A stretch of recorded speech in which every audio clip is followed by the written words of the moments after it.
Well, hello, my friends, and welcome to the Live Inspired Podcast Monday Morning Moments with John O'Leary.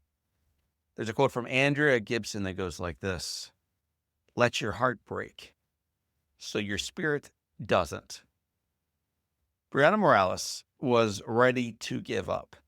Although it was Christmas season, she felt defeated, she felt hopeless, she felt completely absent of joy. The high school teacher was sitting at the bedside of a former student who had just been shot. Having already lost more than a dozen current and former students to gun violence in the previous couple years, this was not an unfamiliar scenario for her. As she held vigil at the former student's bedside, she received a phone call that another beloved student, this one a current student, this one a young girl named Demaya, had been killed in a car accident.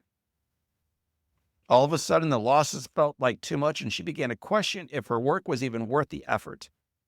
You see, Briana teaches at Gordon Bush Alternative Center in East St. Louis, Illinois.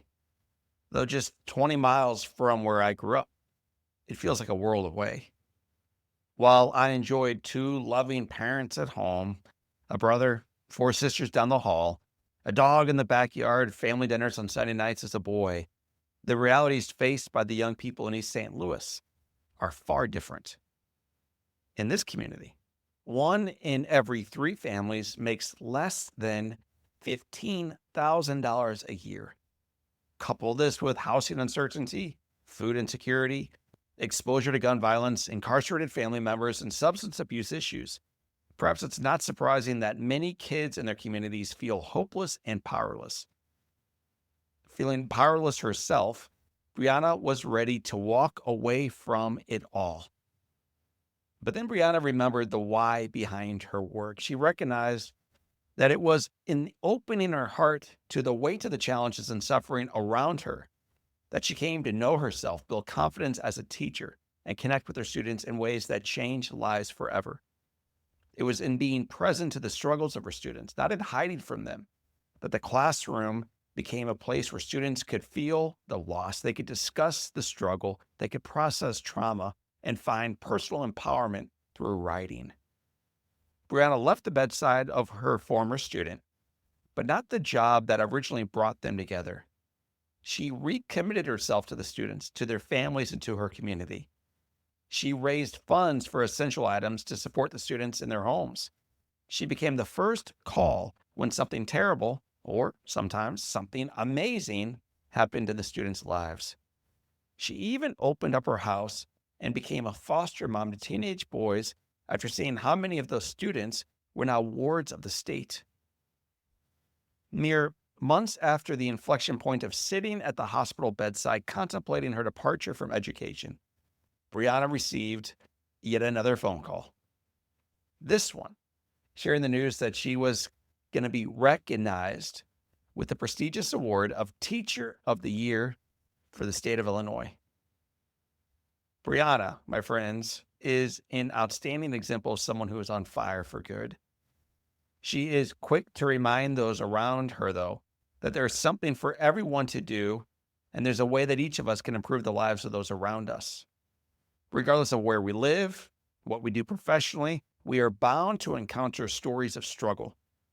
In a world where many choose to drive down the road, scroll on our phones, or passively watch the news, ignoring the suffering of others, what would happen if we chose instead to model hope like Briana?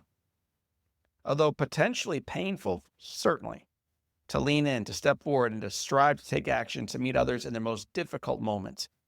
For Briana, that starts in the classroom. For the rest of us, it can start wherever we find ourselves living and leading and serving and loving today, but it starts now. The shift in perspective might change your life, and it will most certainly serve as a lesson of hope in the lives of those that you encounter through your journey. You don't believe me? Just ask the young people who look up to, who love, and who call Miss Morales their teacher. My friends, if you want to learn more about Miss Morales' story, that's my friend Briana, you can hear directly from her on our next Live Inspired Together call. It's going to be on Monday, March 3rd at 4 o'clock Central. You can learn more about that by visiting me at johnolearyinspires.com/together. I'm going to say that again because I think you'll want to be part of this call. Join us for free. Join our community at johnolearyinspires.com/together. I want to thank you for being together with me during this podcast. I want to thank you for believing what I know to be true, that people like Briana are out there doing the good work, but she is not alone. You and I are behind her and walking alongside of her. So family, friends, servants, and leaders, for this time and until next time, my name is John O'Leary, and today is your day. Live inspired.